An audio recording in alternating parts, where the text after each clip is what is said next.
Assalamu alaikum wa rahmatullahi wa barakatuh. Welcome to Iron TV's new show, Being Muslim, hosted by me, Oli Noor. On Being Muslim, every week we have special guests from different professional and academic backgrounds to speak about their relevant topic. Today, alhamdulillah, we have with us Dr. Sultan Habib, a doctor and psychiatrist who will be joining with us and from in the studio, and he'll be talking about mental health and Muslims. So welcome to the show, Dr. Sultan. Assalamu alaikum wa rahmatullah. Walaikum salam wa rahmatullah. Thank you for having me. So how are you doing today in today's COVID scenario? Alhamdulillah. Today I'm currently self-isolating because a relative got tested positive for coronavirus, so our house is being kept isolated, inshallah. But it's all right. Everyone's okay. Yeah, that's been okay. Just a little correction. So my name is Dr. Sultan Hattab. I'm currently a Psychiatry Foundation fellow. So not quite a psychiatrist as of yet. So I'm just still junior in my training, but alhamdulillah I'm on that pathway. Soon to be psychiatrist, inshallah. Inshallah, let's see how things go. So, first question for our audience today: what is psychiatry? We said this word a couple of times already now. Yes, so psychiatry is a medical profession which essentially deals with sort of the medical aspect of treating mental health illnesses. So to become a psychiatrist, you have to be a medical doctor. So you have to go through medical school, you have to do all the training, all the foundation training, do all your rotations, other stuff before you do a specialty training in psychiatry. I'm currently still doing my foundation training, which is it's a special program designed to try and get people to quickly get into psychiatry. So for many people, you have to go through that pathway to be a proper doctor and then specialize into psychiatry, which is a medical profession, it's a medical field. So the way that psychiatry works is that it's a combination of understanding mental illnesses from an organic and inorganic pathway. So if it's a physical problem, if there's like a problem that's caused on the body itself that causes the mental illness, or if it's just within the mind, you can treat it using various medications and interventions with other professionals to try and sort of help the patient get as well as possible. Okay. One thing you mentioned there, organic and inorganic pathways. What do you mean by that exactly? So often when some people have their first episodes of like mental illnesses, so mental illness is split into various categories. You have your mood disorders, you have your psychotic symptoms, you have your personality issues, and other stuff like autisms, etc. And organic causes is stuff like maybe like something that's happened physically in the brain. So let's say if there's like a tumor, or if there's like hormones that are being crazily like released, or if something else is happening, which we can identify, we can treat that, and that usually treats the cause. But if they don't have any sort of organic cause, then there's other ways to sort of treat somebody in that aspect. So the inorganic aspect, if you may. Okay. So you trained as a medical doctor. What led you to what made you pursue the path of psychiatry? So when I first joined medicine, I didn't really have much respect for the profession because, as many, I was sort of succumbed by the stigma attached to it. People thought that they're not really doctors; they're just wasting their time. It's just X, Y, Z. And the reality is, the reason why that became the case is because psychiatry hasn't had the same funding as other specialties because, for some reason, it's not valued. I think most people are just afraid of it. So what I did is that I had my own sort of in my family, I have some issues with mental illness. Myself, I had some issues myself pertaining to my mental well-being and sort of issues there. And as a result, in 2014, a few of us decided to create an organization within our university to try and help people to manage the issues that they're facing on a daily basis. Because let's be honest, 3, 4, 5, 6 years of university is a very long time. And anything can happen. Yeah. So when we started creating a project to deal with the welfare of the people there, and this was at King's College London, by the way, I realized just about the severity of how mental illness is like rife within our community, and most of it is to do with like social factors. So what's happening in the home, their workplace scenarios, relationships, attachments, upbringing, etc. So for me, the reason why I walked into it is because I was working in that field already since 2014. I went on to do some work with some with organizations, and then I went on to create my own project. And because of that, it made sense to sort of pursue this in an academic pathway, such that I can help as many people as possible within my own community. Okay, mashallah, that sounds like a very noble intentions there. And as I understand it, the project that you've ended up starting is called the Afia Project. Yeah. That's correct. That's correct, yeah. It's the Afia Project. We started in 2018, alhamdulillah, and it's a group of purely volunteers who are just trying to do as much psychoeducation as possible. Okay, mashallah. Hopefully we'll get a chance to talk about that in the second half of the interview. So, you mentioned that the funding is not there in psychiatry, and I think I've been seeing, maybe myself, that within the mental health field, it's becoming a little bit more common, it's becoming a little bit more understood in more recent years.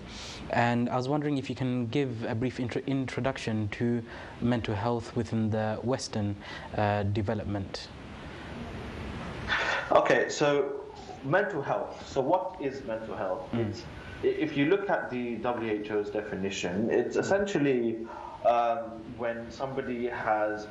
The definition of health as a whole is a full state of general physical, mental, and if so, spiritual well-being. Now, mental health is your ability for your mind to function normally without sort of interruption, essentially. So if you're able to function on a day-to-day basis from a mental perspective, not necessarily physical, although it can contribute. So mental health is, like I said, you have your mood disorders, your psychotic symptoms, your personality disorders, and you have other issues as well that are like rarer, and then you have all the stuff that people are not that aware of, such as autism, dementia, Alzheimer's, etc. All of that falls under mental health as well. It's an umbrella term. Now, think of mental health as like your physical health. You know, if you were to ask me, Dr. Khattab, could you define physical health? It's very difficult to, because it's quite large. So similarly with mental health, it's very extensive. Now, from a Western perspective, if somebody was to present with a group of symptoms or some sort of disturbances in their mind, then you'll be able to categorize them into an illness, but it's not the illness itself that's going to affect them, it's the symptoms, isn't it? Yeah. So some people, when they have a mental illness, so let's say a mood disorder, you can have a high mood disorder or a low mood disorder. Most people fall into the low category, where they feel very low, they don't have energy, they're very tired all the time, they don't remember the last time they enjoyed something, they're not able to sort of interact, they don't want to, they might have issues with their relationships. That's more like a depressive types of symptom. And then you have the opposite, where they have a lot of energy, they're very friendly, they try to go from one thing to another very quickly, they're not sleeping very well, they might not eat properly, they might be a bit irritable, and that's called the opposite. That's like a manic or hypomanic episode. And those are mood disorders. So we have medications that can stabilize them. So you have your antidepressants, you have your mood stabilizers. Unfortunately, as with every medication, there are some side effects, but people are adequately treated to make sure that they're able to function with as minimal side effects as possible. And even those side effects we can treat as well. So we have, so in terms of mental health, that's from a mood disorder. Then we have the stuff that people don't really understand, which is more like the psychotic symptoms. So this is where you have people that have hallucinations, where they may hear something that isn't there, see something that isn't there, feel something that isn't there, smell something, taste something that isn't there. Essentially what is happening is that their brain is misfiring and is sending them signals. Now, some people, they may very much understand that, okay, they've got an issue which they have to deal with, whereas others may not have that insight. So that's a hallucination. You may get delusions, which is like very, very strong fixed beliefs that no matter how much evidence you show to them about the contrary, they will still believe it. So you have hallucinations, delusions. Then there's the paranoia. People get very paranoid, fearful. You know, the phobias, not being able to leave the house, maybe hoarding. And you have the personality disorders.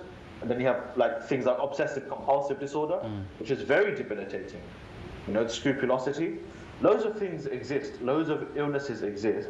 And from a Western mental health perspective, there's adequate treatment for most of them, and things are progressing very quickly.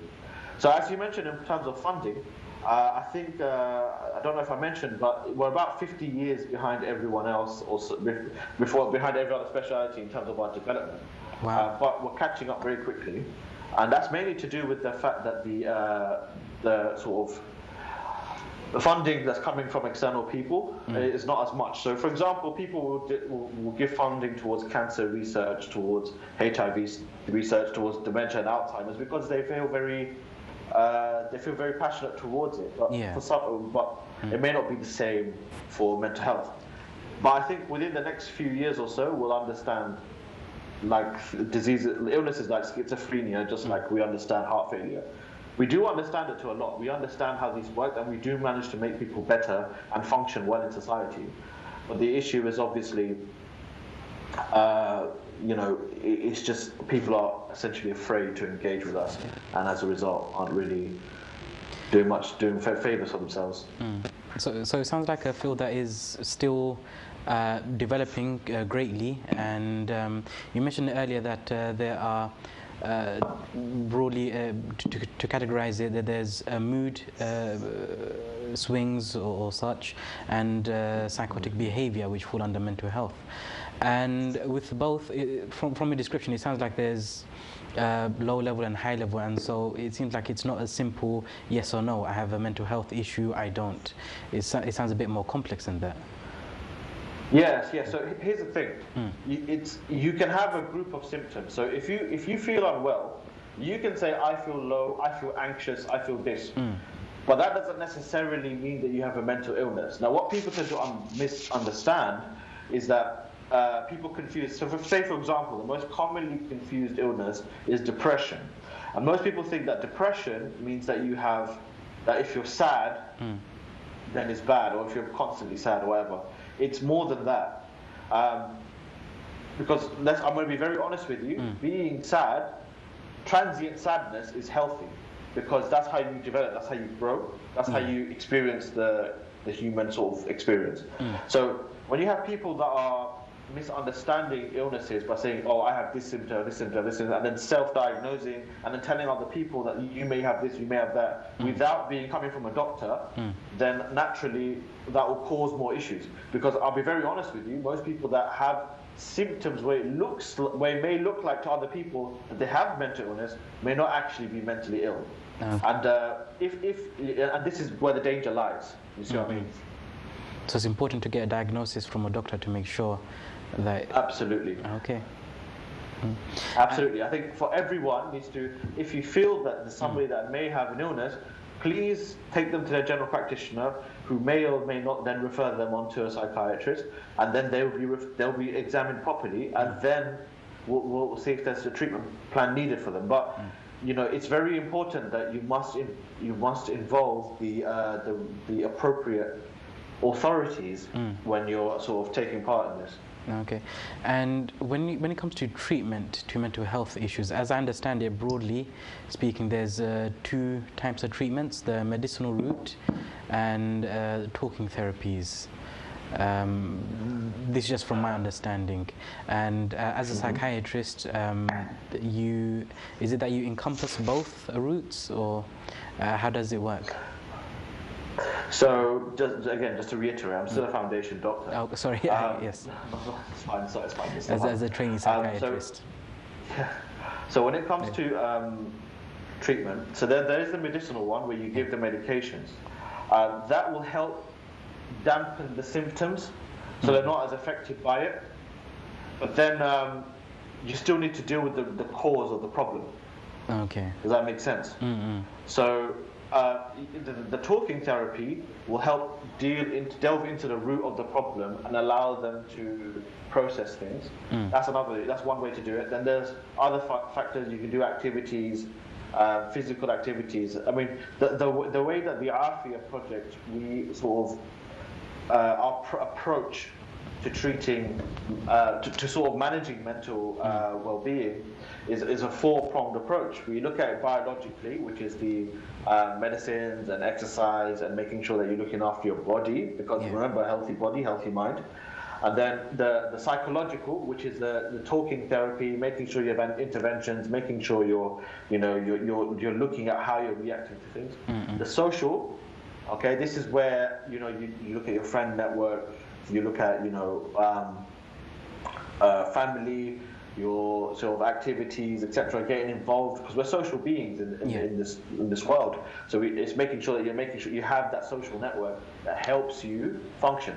And of course, the last one is, if it applies to you, is spirituality.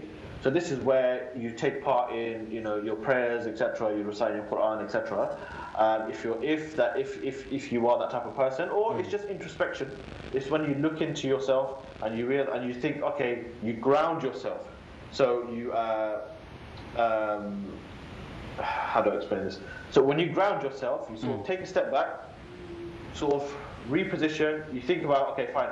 What's happening right now? Let me take a step back, let me look at everything, and then deal with it. That's one thing. Grounding, breathing techniques, making sure you understand where you are, understanding purpose, living with purpose, etc. Looking into your life, thinking, what has affected me, what hasn't, how can I change things? Introspection is part of the spirituality. So when it comes to mental health, the treatment officially from a Western perspective is medicinal and talking therapy. But there are up and coming things now. So the Royal College of Psychiatry is very much promoting the use of spirituality and people's faith in order to improve their mental health and well-being. It sounds like outside the spiritual aspect of religion, the equivalent would be something that I've been reading up on recently, mindfulness, or Yes. Okay. Yes. So mindfulness is it's a very secular version of what you would deem to be like worship. So its whole concept of making sure that you're in the present and focusing on that moment in there and then. You have nothing else distracting you. So the whole concept is like, tell me one thing you can see, or one thing you can hear, or two things you can hear, three things you can feel, four things you can, It's about focusing on that moment in time upon something, and it allows you to ground, and you think about yourself. You think about, okay, what is affecting me, and it's about being conscious of your own state. So, from mindfulness is very much is over a secular version of what most people would deem to be like spirituality or worship, if you may. It's an interesting concept, hearing the secular development of something that is quite religious in its nature. And when it comes to mental health well-being and the Muslim the Muslim population in general, do you see there is a disconnect or some sort of a misunderstanding of what is mental health? Yes. I think in our society we're combating a few things. So when I first started working in mental health back in 2014, the issue was that we had to destigmatize it. And to destigmatize, it means that it allows people to have a platform to talk about things and seek help when necessary. And alhamdulillah, we've done that. But let's talk about that for a little bit before we move on. Okay. What is stigma? So stigma is a term that was used in the past by the Greeks, which referred to the branding. So when somebody was criminalized, back in certain aspects of ancient Greece, they would get like a hot brand, like a hot rod, and mark them, and that was the stigma.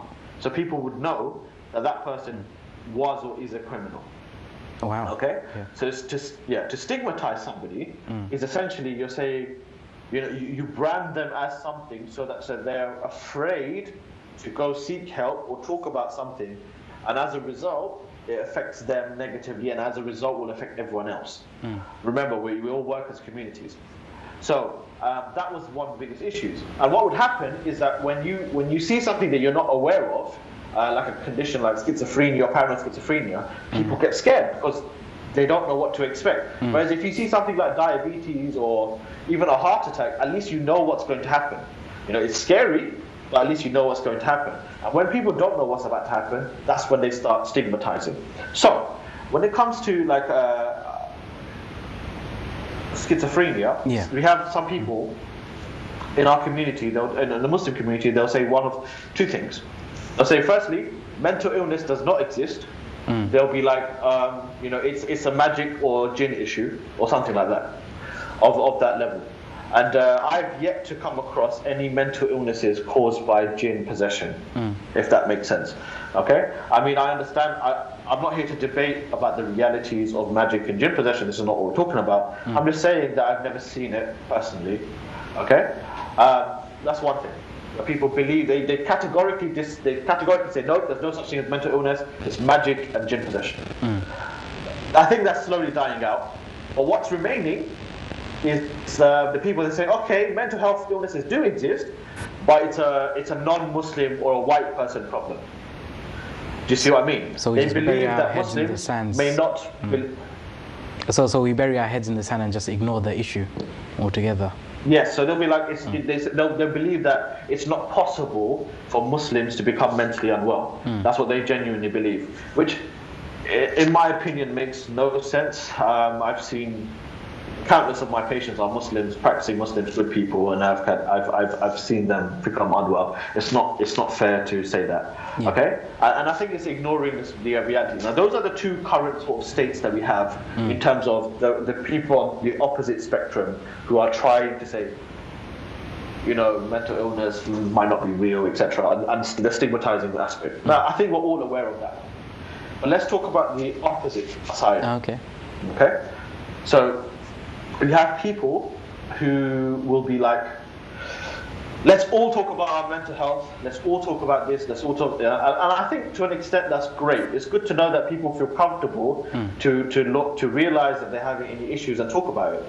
But what's happening now in society is that people will be talking about their issues, they'll unleash a lot of their trauma, but the people that are listening to it may benefit. But I think that what's more important is that when people talk about their mental illnesses and their struggles, is that they should talk about the practical steps they took to overcoming said illnesses. Okay. And what's happening now is people are not talking about practicality. So if you look on like social media, for example, I think last year the Afia project we did a conference on Islam, mental health, and social media. Yeah. And one of the things we talked about is the whole concept of having mental health champions. And what they do is they say, oh, hello, I'm a mental health champion, I want people to talk about things. But then they don't actually understand mental illness properly. Yeah. And as a result, they cause more harm than good. Because they facilitate talking about things without having the training necessary to be able to deal with anything that causes issues. And they don't safeguard people. They just allow people to talk about it, and they think it's all fine. Yeah. And the issue with that is these mental health champions will then propagate more problems because they'll slash open the belly of the beast, which is in a way good, but they haven't had the necessary training needed or the understanding needed to be able to deal with what's going to come out afterwards. Okay. And they might not do it themselves or refer. These are the two sort of pathways you've gone into. Okay. You have the people that are anti-mental health related and then overly pro. As Muslims, we should stay in the middle. That makes sense. Okay, Jazakallah khair for that summary of the destigmatization of mental health and where it's just started to come to it within the Muslim community. We're just going to go for a short break now, inshallah. Join us after the break where we will continue talking about the mental health issues within the Muslim community. We have with us Dr. Sultana Khattab. And before the break, we were just speaking about how within the Muslim community in the last few years there's been work to destigmatize mental health as it relates to Muslims. And Dr. Sultan, when it comes to mental health, we have a few different issues. I think when you mentioned depression earlier, within the Muslim community. We also have, though we may like to ignore the issue, but there are Muslims who are addicted to various things, and even Muslims who have other illnesses that are psychotic, and I use that word objectively speaking, not as it's usually used, thrown around. So if you can speak a little bit about these various different issues within the Muslim community, and what sort of work there has been or help available for those people. Okay. So when it comes to addictions, let's talk about addictions first. Addictions is a very large terminology. In fact, to the point that you have psychiatrists that are specialists in addictions. Now, addictions are, we need to understand two things. An addiction is a mental illness. A dependence is a physical illness. So what I mean by that is, let's say you have a dependence on a type of drug or something like that, okay, or something. What will happen is that, let's say alcohol. Let's use alcohol. An alcohol dependence is very common, very common. And what will happen is that the body will expect a level of alcohol to be put into the body. Okay, that's when you become dependent. And if you don't take the alcohol, your body will start to react and cause it to be very uncomfortable. And this is not a mental issue; it's a physical problem. Your body will start reacting. There is a way to help the body sort of do that, and it's alcohol detoxification. We have a whole program for it. It's very easy. It's done over a few days, and people can become removed from their dependence entirely. Okay. Now, the issue, the other one we're talking about is the addiction. The addiction here is a mental problem, where if they believe that they need to, in order for them to be okay, they need that substance, because then their brain doesn't function properly. Okay, and this addiction is a pure mental illness, but it's treatable. It's entirely treatable with the right, with so long as the patient or the person in question is willing to actively work on it. So, what addictions do we tend to have? So, one I mentioned is alcohol problems. Then we have the illicit drugs and substances, and then we have the other one, which is like pornography and self-stimulation. Then you have food addictions, and also issues with like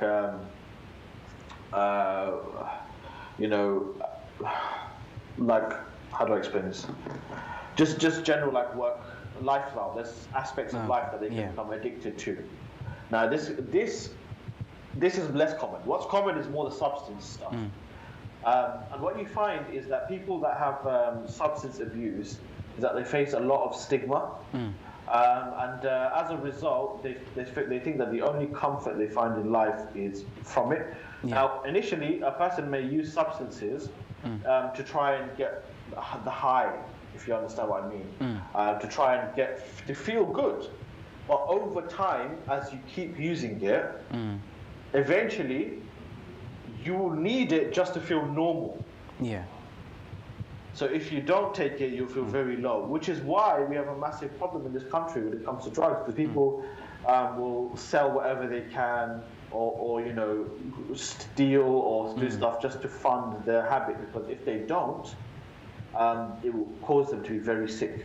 Very, very sick. So addiction is a massive problem in our community. I think that's something that we need to be aware of, but it's treatable.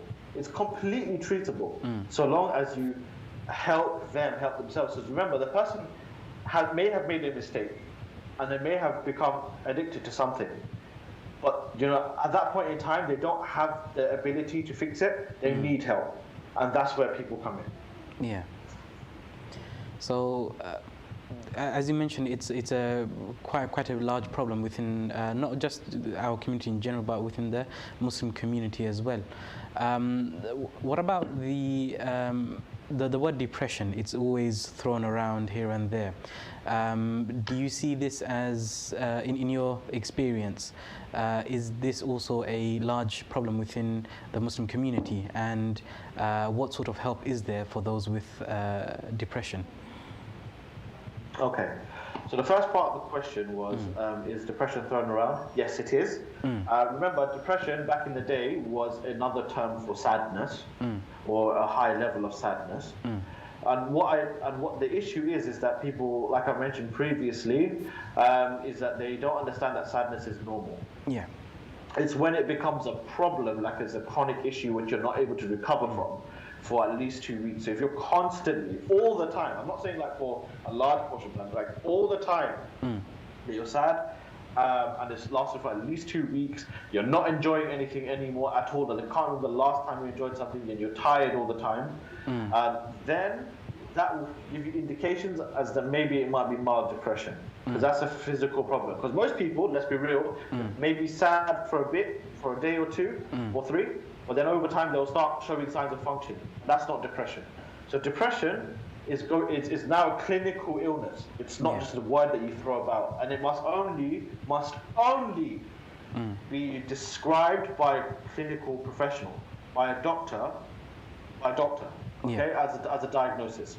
All right, it cannot be described by anyone else. Now, to manage that, the second part of the question is what help is available. Well, the first thing is that you need to recognize that there is an issue. Most people that have depression, they're not able to recognize that there's a problem. So it may be a relative or a friend or a neighbor that might notice these things and then just bring it to their attention. So that's the first step of overcoming any issue, is to recognize that there's a problem. The next thing you got to do is that you need to speak to your general practitioner, your GP. Go to your GP, explain what's happening, and then let them deal with it. If you can't do that, there's a service on the internet called IAPT, okay, which is essentially IAPT, which you can search, and each borough has their own specific service, which you can refer yourself. You don't need to go via GP. You can refer yourself to IAPT, and then they'll see you and they'll be able to intervene that way. That's another thing you can do. Other things is that you can look at your mental well-being and work on that yourself. Remember the 4 things we talked about: the biological, the psychological, the social, and the spiritual. If you focus on all 4 and you work on each one, then it should make things a bit easier. But you still may need help. I think most people, they focus on maybe like 1 or 2. Focus on all 4. Now, other things you can do is you can go privately. Now, this is a bit conscientious. It's controversial. Okay. It's very controversial because many people, we have the NHS, and the NHS is a fantastic service. However, it's very stretched. It's very stretched. And people that have mental illnesses may also have financial problems, and this is a reality. So if you're able to finance it, it's worth investing in your mental well-being. Lots of people, we have gym memberships, we have phone contracts, we have, memberships to like food organizations and all that stuff that we invest our money in. But for some reason, we don't invest our money in our mental health and our physical well-being. That's why we have gym memberships, right? You do it so you can invest in yourself. So similarly, I think that everyone should invest in their mental well-being. So if that means paying maybe like £30 or however much for a session with a specialist, or it can vary depending upon the experience and the qualification of the specialist, but it's worth investing in it. It may cost. I'm not saying do it every day. I'm saying maybe once a fortnight, once a month. Whatever you need, it's worth investing in. Because otherwise, if your mental state is not at its best state, you're not going to be able to enjoy life. And the thing is, these people, they can guide you towards overcoming your problems. You might not even necessarily need to have a mental illness. I think every single person should have it, because we all need help some way or another, and we may not, our families and friends and support networks may not be the best people for us. It might be better just to have like a independent, third-party specialist professional that's able to know our problems confidentially, which is a key phrase, and they'll be able to advise us based on that. That's it. I think it's very important for us to do that. Okay, Jazakallah khair for the good advice regarding mental health. Not only just invest in your mental health when things go bad, but invest in mental health before things go bad. I think just maintaining your well-being before before feeling the extremities of mental health concerns. And earlier on, and throughout the interview, we mentioned the Afia project a few times. And now that you've explained what mental health is, some of the concerns that we have, what does the Afia project do for the community? Well, Afia project is a 100% voluntary-based Islamic mental health organization. But our job mainly is to provide outreach education. So we go to mosques, community centers, universities, and circles and gatherings and organizations to deliver mental well-being education on a large scale. Now, obviously, since coronavirus hit, most of our stuff is being done via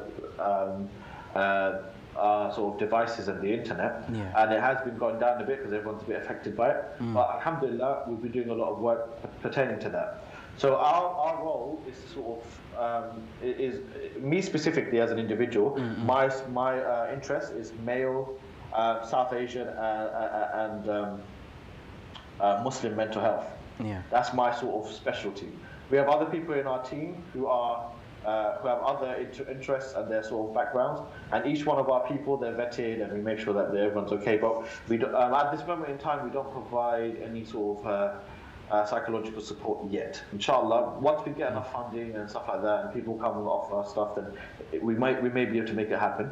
But right now, our focus is mainly psychoeducation. So we do a lot of that in group settings, etc. And it's just teaching people. Because remember, once you know, if you want to do something about mental health, you need to educate yourself about it. The more you learn, the more impact you can make. And then facilitate, educate, facilitate. So long as we can educate ourselves, I think that's probably our main aim at this point in time. What are some of the surprising questions or queries that you received from educating, whether it's mosque leaders or imams or community leaders? What was some of the feedback that you found quite interesting to see? So we held a few years ago. We held some training for imams to sort of show them about the realities of mental illnesses. And what I find is that our imams and the people of knowledge, they're very sincere, mashallah. However, they may not have the skill set at that point in time to be able to deal with the sheer number of difficulties that come their way. You know, a lot of people, the reason why we did the imam training was because a lot of people were coming to imams before they would go to their doctor. And I understand that. You know, you trust this man. You know, you want their advice from an experience setting, and you may not trust your doctor, which is, I understand that. But they themselves say, look, sometimes they come to me with all these problems, and I don't know what to say. You know, and they're very overwhelmed. Very overwhelmed.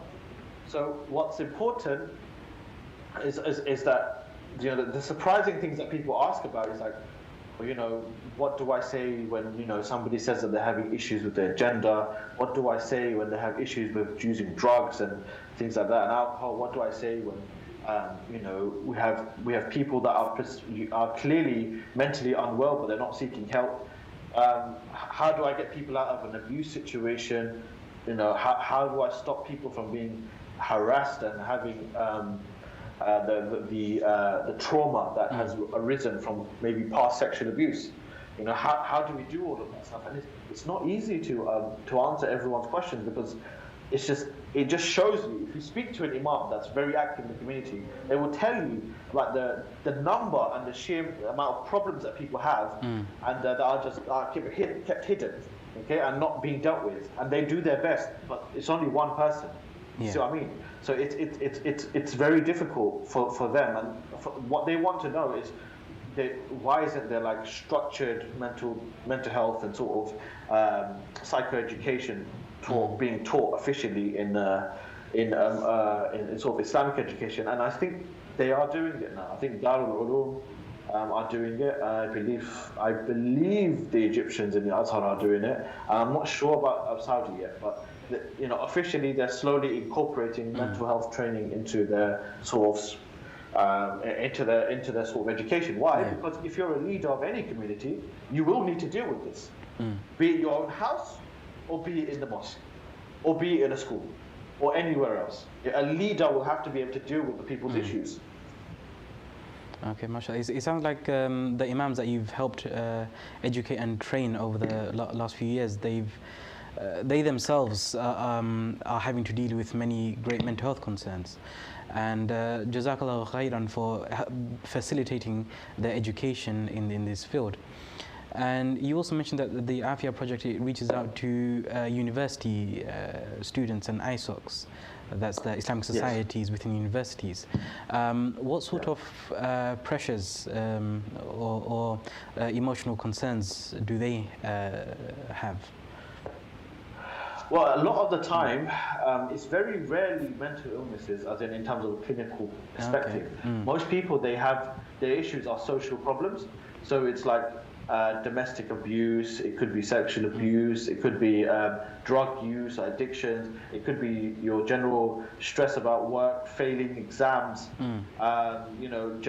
deadlines, being overwhelmed with things, feeling that there's imposter syndrome, stuff like that.